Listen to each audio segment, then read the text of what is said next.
크리스천 점성술 세 번째 시간입니다. 이 책은 300여 년 전에 전문가들을 대상으로 쓴 책이기 때문에 점성학에 대한 기본 지식이 있어야 쉽게 읽을 수 있습니다.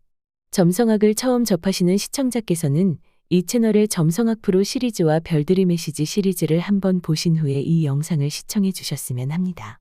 이 책을 고전 점성학 교과서라고 부르는 이유는 고전에 입각해 있기 때문입니다. 여기서 고전이란 고대 그리스와 아랍의 문헌들이며 그 문헌들은 궁극적으로 프톨레마이오스의 방식을 따르고 있습니다. 그리고 그 핵심은 바로 이 표입니다. 이 표는 에센셜 디그니티라고 하는데 프톨레마이오스의 테트라비블로스라는 책에 들어있는 것을 그대로 옮겨놓은 것입니다. 에센셜 디그니티란 행성의 강약을 보는 조견표이기도 합니다. 보시다시피 룰러십, 익절테이션, 트리플리시티, 텀, 페이스, 디트리먼트, 폴 등 여러 가지 경우들을 표로 만들었는데요.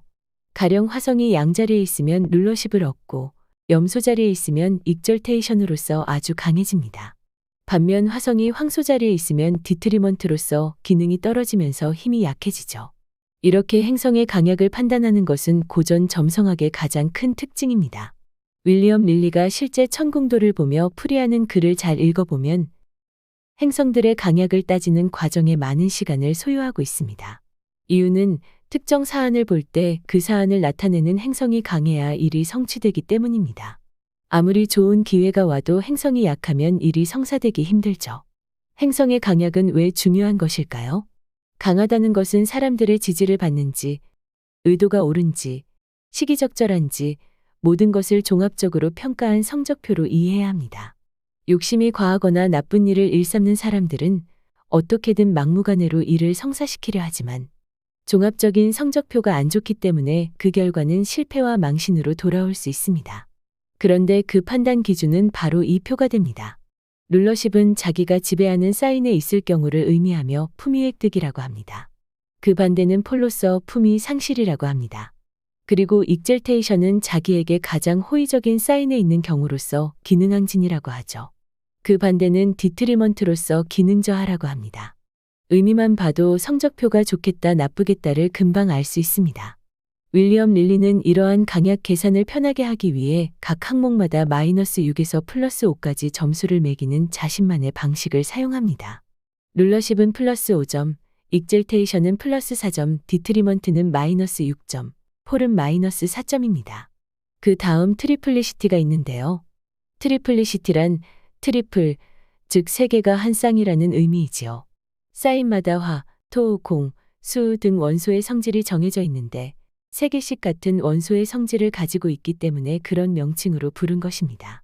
이때 행성이 들어가 있는 사인이 어떤 원소에 해당하는지에 따라 강약이 바뀝니다. 만일 행성이 자신이 지배하는 원소의 사인에 들어가 있다면 트리플리시티를 얻었다고 표현하며 점수로는 +3점을 얻습니다. 다음 보이는 것은 텀과 페이스인데요. 이것은 이 천궁도에서 안쪽 층에 있는 영역들을 가리킵니다. 텀은 하나의 사인을 5개로 세분한 것이고 페이스는 3개로 세분한 것입니다. 가령 같은 계자리이지만 각기 세부 영역을 나누어 보면 그곳을 지배하는 행성이 달라집니다. 원래 계자리는 달이 지배하지만 만일 화성이 계자리 3도에 있다면 이렇게 화성이 지배하는 영역이므로 화성은 힘이 강해집니다. 행성이 자기가 지배하는 텀이나 페이스의 도수에 위치하면 텀을 얻었다 혹은 페이스를 얻었다고 표현합니다. 텀을 얻으면 +2점 그리고 페이스를 얻으면 +1점을 추가합니다. 이렇게 행성들의 디그니티를 통해 점수를 다 합산하여 행성이 강한지 아니면 약한지를 보게 되면 운의 흐름에서 성패를 알게 됩니다. 행성이 강하면 그 행성이 가리키는 사안들에서 좋은 결과를 맺으며 약하면 그 반대가 되지요. 이 과정은 계산이 따르기 때문에 복잡하고 어렵게 여겨지는 것입니다. 그러나 요즘은 컴퓨터로 모든 것을 계산하기 때문에 그런 식으로 계산이 된다는 것만 이해하면 됩니다. 이것을 자동으로 계산한 결과를 보려면 koreanastrology.org에서 한 사람의 천궁도를 열어보세요. 그럼 사인과 하우스표 다음 블럭에 행성의 강약표가 나타납니다.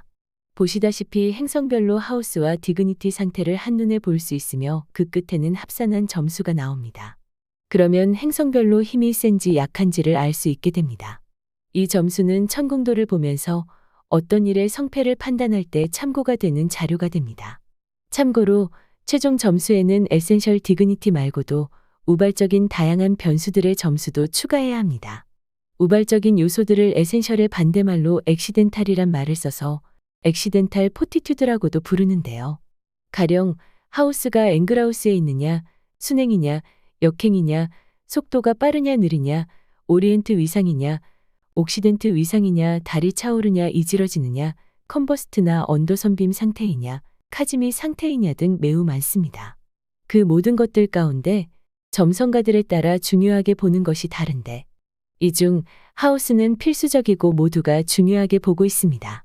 1하우스, 10하우스에 있을 경우에는 플러스 5점, 7하우스, 4하우스, 11하우스에 있을 경우에는 플러스 4점, 2하우스, 5하우스에 있을 때는 플러스 3점이 추가되며 12하우스의 경우에는 마이너스 6점, 8하우스, 6하우스에서는 마이너스 2점이 추가됩니다.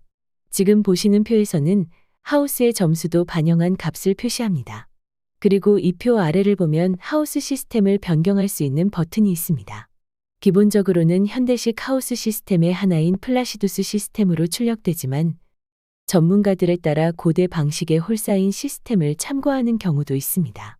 홀사인과 현대식 하우스 시스템의 가장 큰 차이점은 현대식 하우스 시스템은 사인 경계선과 별도로 하우스 경계선이 그어진 반면 홀사인 하우스 시스템은 하우스와 사인의 경계선이 따로 없습니다.